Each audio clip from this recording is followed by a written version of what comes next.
रास लीला के बाद गोपियां कृष्ण को भूल नहीं पा रही थी कभी भी, और जब भी मौका मिलता था तो आपस में सभी इकट्ठा होके कृष्ण के लीलाओं का चर्चा करते थे। एक गोपी कृष्ण के सखाओं का गुणगान करती थी कि वे कितने भाग्यशाली हैं जो कि हर दम कृष्ण के साथ खेल पाते हैं।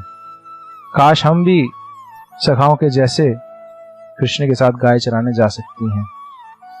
एक गोपी बताती हैं कि जब कृष्ण लेटते हैं जंगल में तो किसी सखा के हाथ पर अपना सिर रख करके आराम करते हैं, और जब कृष्ण अपनी बांसुरी बजाते हैं तो जंगल के सारे जानवर चकित हो जाते हैं और अपना अपना कार्य करना छोड़ देते हैं।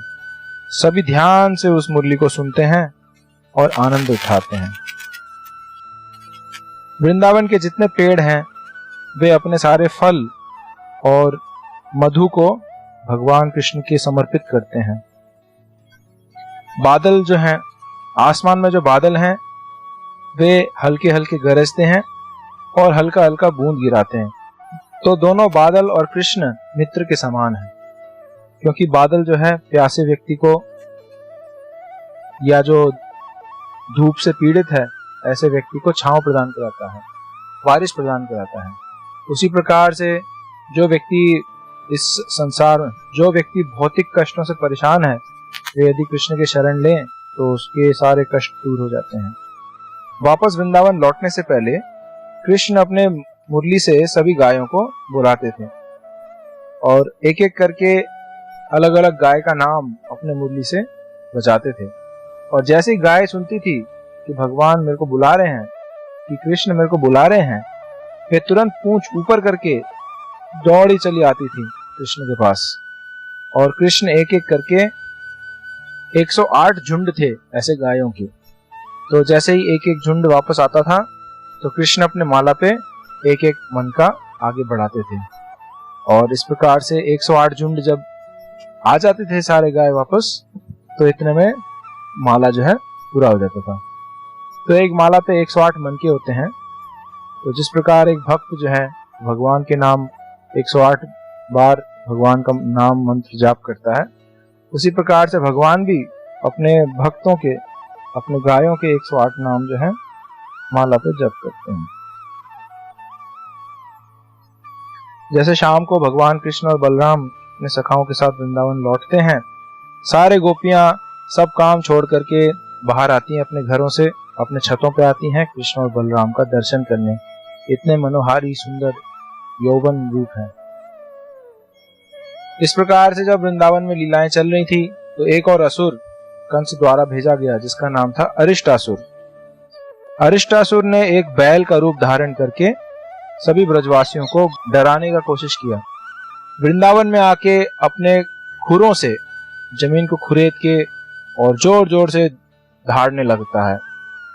इस आवाज को सुन के कई ब्रजवासियों के गर्भपात भी हो गए भय के कारण, यहाँ तक कि गायों का भी गर्भपात हो गया। तो सभी कृष्ण को पुकारने लगे, बचाओ कृष्ण बचाओ, अरिष्टासुर हमारे वध करने आया है, कृपया बचाएं।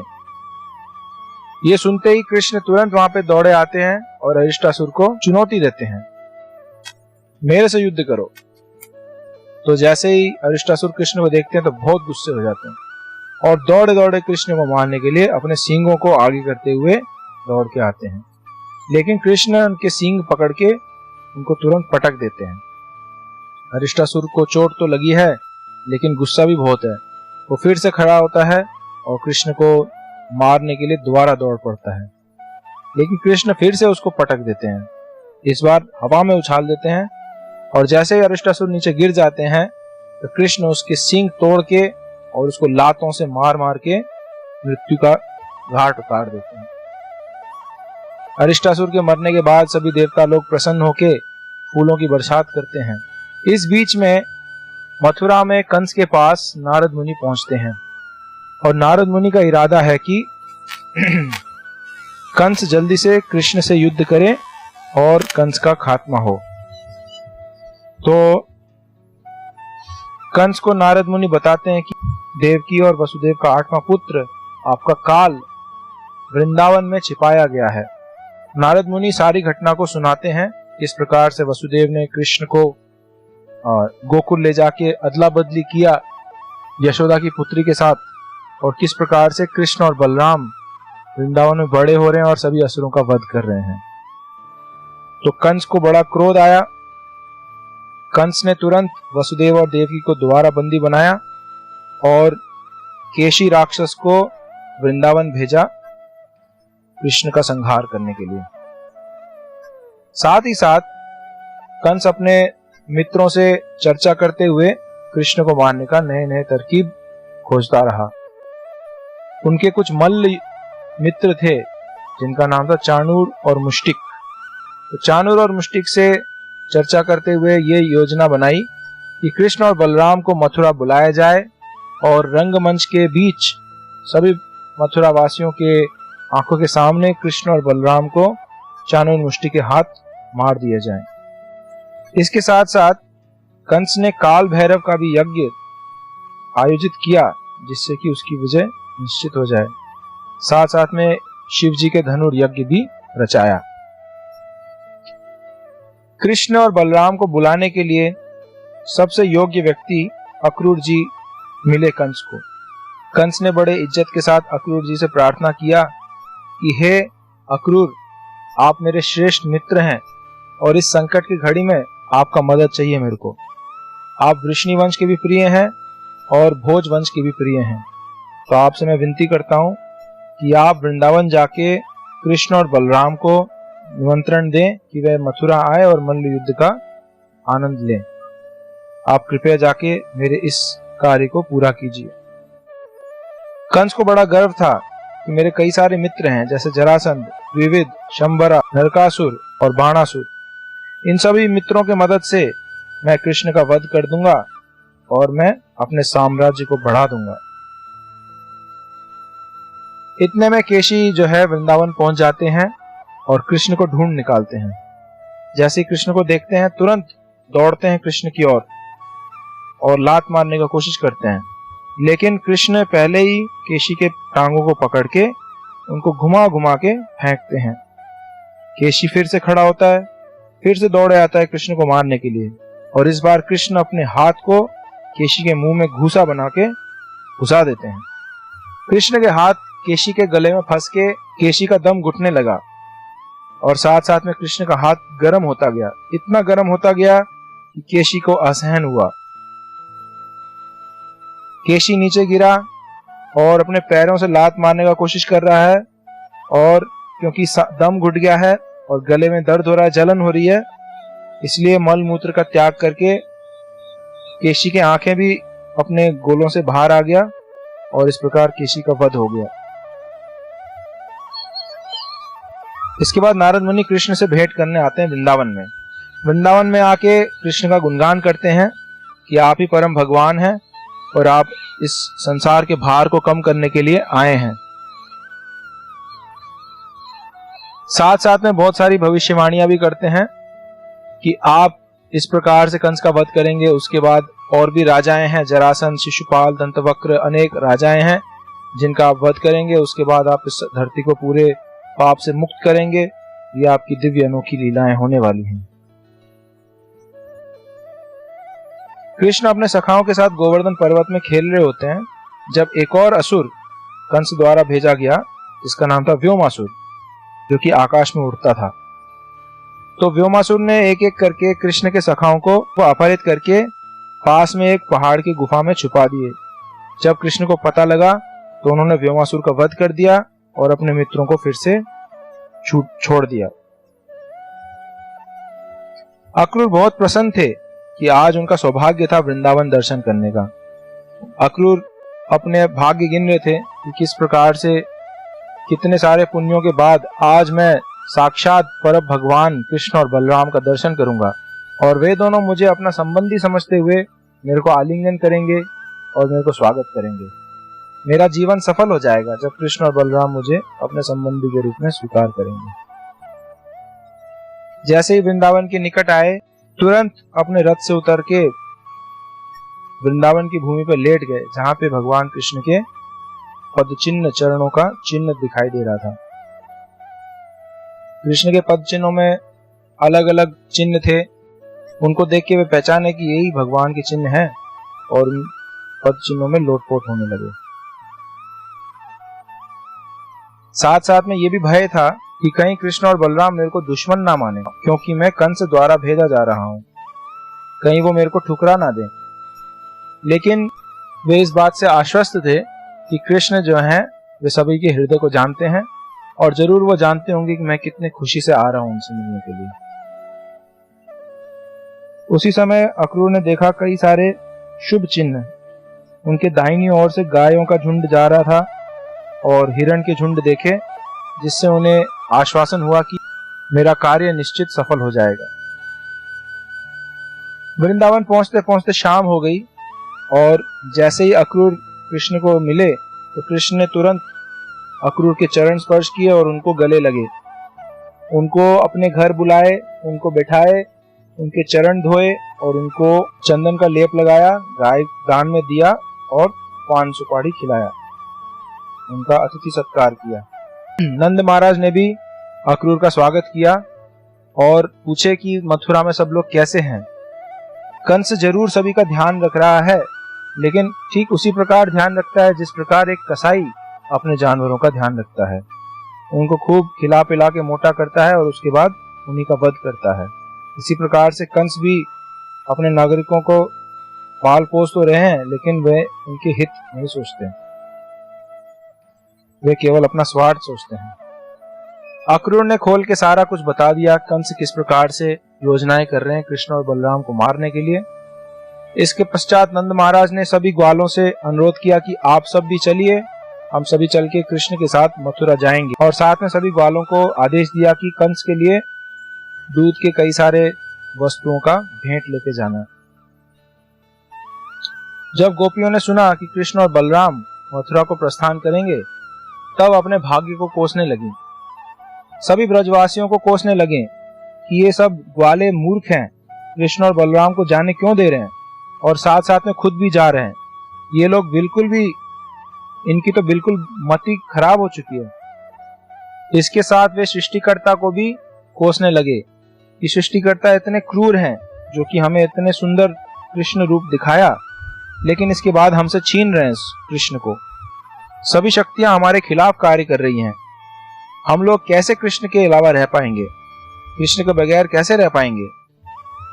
कृष्ण भी बहुत क्रूर हैं, जो कि हमारे सभी उपकारों को भूल के मथुरा जा रहे हैं। क्या कृष्ण को याद नहीं है हम किस प्रकार से शरणागत हैं कृष्ण के चरणों में, उनके लिए क्या नहीं किया हमने। लेकिन कृष्ण भी बहुत क्रूर हैं, हमसे वो ऊब चुके हैं। अभी वो मथुरा जाके अलग अलग नव युवतियों का चेहरा देख के प्रसन्न होंगे। हम तो ठहरे गांव के, हम तो सरल लोग हैं, लेकिन कृष्ण को शहर के जटिल लोगों को पसंद आते हैं। वे मथुरा जाके मथुरा के युवतियों के साथ प्रेम करेंगे। गोपियां सभी दुखी रहीं और देवताओं से भी प्रार्थना किए कि आप कुछ अवरोध उत्पन्न करें ताकि अक्रूर कृष्ण और बलराम को ले जाने में असमर्थ हो जाए। वे इस प्रकार से दुखी होकर रोने लगी और अपने सांत्वना के लिए केवल कृष्ण बलराम के अलग अलग लीलाओं को याद करने लगी। रोते रोते वो गोविंद माधव दामोदर नाम पुकारते रही और इस प्रकार सारी रात वे रोती रही, सो नहीं पाई। अगले दिन सुबह सुबह सभी ग्वालों ने अपने अपने बैलगाड़ियों को लाद दिया, तैयारियां किए और अक्रूर ने भी रथ सजा दिया। कृष्ण और बलराम रथ पे बैठे और सभी ब्रजवासी एक साथ मथुरा की ओर प्रस्थान किए। सभी गोपियां राधा रानी के साथ आकर के इस रास्ते को रोक दिए, रथ के सामने लेट गए और अक्रूर को मना किए कि आप हमारे प्राणनाथ को नहीं ले जा सकते, और कृष्ण से भी प्रार्थना किए कि आप कृपया हमें छोड़ के मत जाइए। इस दृश्य से कृष्ण बहुत प्रभावित हुए और गोपियों से प्रार्थना किए, कृपया मुझे जाने दो, मैं तुमको वचन देता हूँ कि जैसे ही मेरा कार्य पूरा होगा मैं तुरंत वृंदावन को लौट आऊंगा। गोपियों के पास और कोई चारा नहीं था। वे रोती रहीं और जब तक वे रथ आंखों से ओझल नहीं हुई तब तक खड़ी होकर रोते रहीं वहां पर। सारे ब्रजवासी जंगल के रास्ते मथुरा पहुंच गए और कृष्ण और बलराम अक्रूर जी के साथ रथ में जा रहे थे। वृंदावन छोड़ने से पहले यमुना जी में स्नान करने का इच्छा हुआ, तो कृष्ण और बलराम रथ से उतर के स्नान करके वापस आए और उसके बाद अक्रूर जी भी यमुना जी में स्नान करने गए। अक्रूर जी ने यमुना में देखा कि कृष्ण और बलराम यमुना के अंदर ही हैं, जबकि अक्रूर जी कृष्ण और बलराम को रथ में बैठा के आए थे छांव में, लेकिन यहाँ देखे कि यमुना जी के अंदर भी कृष्ण बलराम बैठे हैं। तो जब वापस जाके देखे तो रथ में अभी भी कृष्ण बलराम बैठे हैं। फिर दोबारा स्नान करने आए यमुना में, तो इस बार देखे कि अनंत शेष और महाविष्णु रूप में कृष्ण और बलराम परिवर्तित हो गए और उनके आसपास सभी देवता लोग इकट्ठे हो गए हैं। ब्रह्मा जी, शिव जी, चतुर्कुमार, नारद मुनि, 9 ऋषियां और अनेक देवता हैं, सब स्तुति कर रहे हैं, भगवान का गुणगान कर रहे हैं। और दोनों महाविष्णु और अनंत शेष मुस्कुरा रहे हैं और बहुत प्रसन्न हैं। भगवान का इस सुंदर लीला देख के अक्रूर जी ने बहुत सारे प्रार्थनाएं किए और प्रणाम किए भगवान को, और अचानक से भगवान का दृश्य ओझल हो गया। फिर वे अपने स्नान खत्म करके वापस रथ की ओर आए, हक्के बक्के से थे। तो कृष्ण बलराम ने पूछा कि क्या हुआ अक्रूर जी, आप हक्के बक्के क्यों हैं? क्या आपने यमुना जी में कुछ अद्भुत देखा है? तो अक्रूर जी बोले, आप ही सबसे अद्भुत व्यक्ति हैं, आप ही जानते हैं क्या हुआ क्या नहीं हुआ। और इस प्रकार से प्रणाम करके रथ को वापस मथुरा की ओर लेके आए। मथुरा के निकट पहुंच के कृष्ण और बलराम रथ से उतर गए और अक्रूर ने उनसे प्रार्थना किया कि कृपया हमारे घर चलिए, हमारे घर ठहरिए आज। तो कृष्ण और बलराम बोले, अक्रूर जी हम आपके घर आएंगे, लेकिन पहले कंस का वध करने के बाद, और अभी के लिए तो हम ब्रजवासियों के साथ ही रहेंगे, जो कि शहर के बाहर एक उद्यान में अपना डेरा गाड़ रखे हैं। कृष्ण और उनके सारे सखा मित्र लोग मथुरा का निरीक्षण करने निकल पड़े। उन्होंने मथुरा का ऐश्वर्य को देखा, जहां स्वर्ण दरवाजे, बहुत सारे शुभ कलश हैं पानी से भरे हुए, इसके अलावा अनेक फलों के पेड़ हैं। पूरा शहर आभूषित है और बहुत सुंदर प्रतीत हो रही है। जब मथुरा के स्त्रियों ने सुना कि कृष्ण और बलराम आए हैं, तुरंत वे अपने छतों पर भागे कृष्ण और बलराम का दर्शन करने। अभी तक तो वो कृष्ण की लीलाओं को सुने ही थे कि कितने सारे असुरों का वध किया है और कितने सुंदर हैं, सभी के मन को जीत लेते हैं। और अभी आज उनका भाग्य है कि साक्षात कृष्ण और बलराम जी का दर्शन कर पा रहे हैं। तो बड़े प्रेम से कृष्ण बलराम जी का दर्शन किए। जैसे जैसे कृष्ण बलराम मथुरा के सड़कों से निकल रहे हैं, जैसे जैसे कृष्ण गुजरे उनके घरों के सामने, तो छतों से उन्होंने पुष्प वर्षा किया, फूलों का वर्षा किया, कृष्ण बलराम के स्वागत किए।